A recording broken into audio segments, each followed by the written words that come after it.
Hi friends, in this video we shall learn about the coronavirus. Now coronaviruses are a group of related RNA viruses that cause diseases in mammals and birds.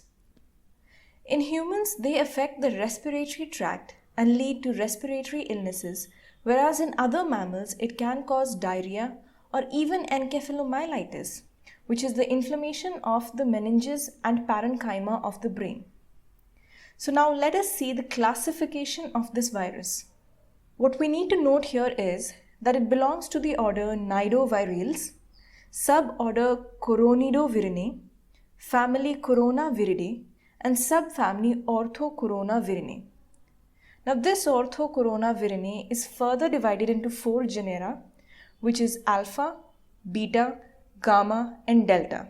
So the severe acute respiratory syndrome coronavirus 2, also known as COVID-19, this virus belongs to beta genera of Orthocoronavirinae. Along with this, we have 2 other viruses, which is severe acute respiratory syndrome coronavirus and Middle East respiratory syndrome coronavirus. These 2 belong to the beta genera of Orthocoronavirinae as well. Now SARS coronavirus, as you may remember, caused an outbreak in 2002, originated from China. It is believed that it was originally a bat virus which mutated and infected cats, which further mutated to become infectious to humans. Coming to MERS coronavirus, this caused an outbreak in 2012 and originated from Saudi Arabia. This was also originally a bat virus which mutated and infected camels, which further mutated to become infectious to humans. Now coming back to COVID-19, the current pandemic, which started in 2019, began in China. Now it is believed that the virus was originally a bat virus. It is believed that this had further undergone mutations to infect pangolins or snake, we are not sure which further mutated to become infectious to humans. Now that we've covered some basics, let us understand the structure of the novel coronavirus. So coming to the size, the novel coronavirus measures about 120 to 160 nanometer. Just to understand how small this really is, normal human hair measures about 120 micrometers, which means that this strand of human hair is 1,000 times as large as the coronavirus. Now that's really small. The coronavirus is an enveloped virus. So let me represent this with E.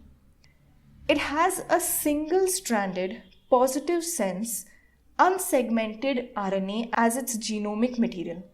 Now the genome is nothing but the entire genetic information of that organism, which is needed to build that organism and allow it to grow. And positive sense means that this RNA strand can directly be translated into proteins without requiring the synthesis of a complementary strand. When I say negative sense RNA, it means that first we need to synthesize a complementary strand for it to be translated to proteins. So now that we've understood a little bit about the viral genome, let's look at another protein, the N protein. Now the N protein packages this viral genome into a helical ribonucleocapsid.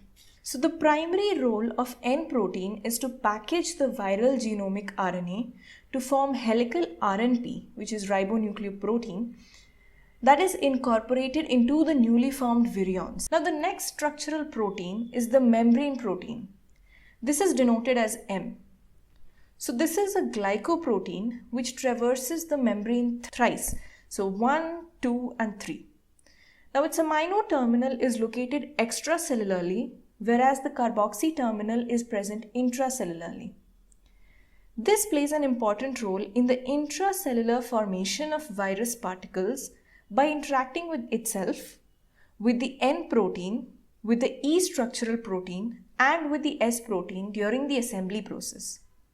So finally, let's come to the S protein, which is also known as the spike protein. This again is a glycoprotein, and the appearance of this spike protein on electron microscopy is what gives coronavirus its name. This is because it appears as a solar corona. So now on the topic of naming, novel coronavirus was named COVID-19 on 11th Feb 2020. So coming back to the S protein. It consists of two subunits, S1 and S2. S1 is located near the N terminus, while the S2 is located near the C terminus. S1 causes binding of this virus to its receptor. Now its receptor is the ACE2 receptor, which is the angiotensin converting enzyme 2 receptor, and S2 causes the fusion of their cell membrane. So what happens if there is no S2? The virus would just hover around the host cell without actually entering it. But for the completion of this fusion, it also requires the help of a host protease, TMPRSS2. Now once this enters into the host cell, it sheds its outer layer and exposes its true self. Well, the genome obviously. So now lastly, what does the genome encode for? From 5' to 3'. The genome encodes for 1. Polymerase enzyme, 2. S protein, 3. E protein, 4. M protein, and 5.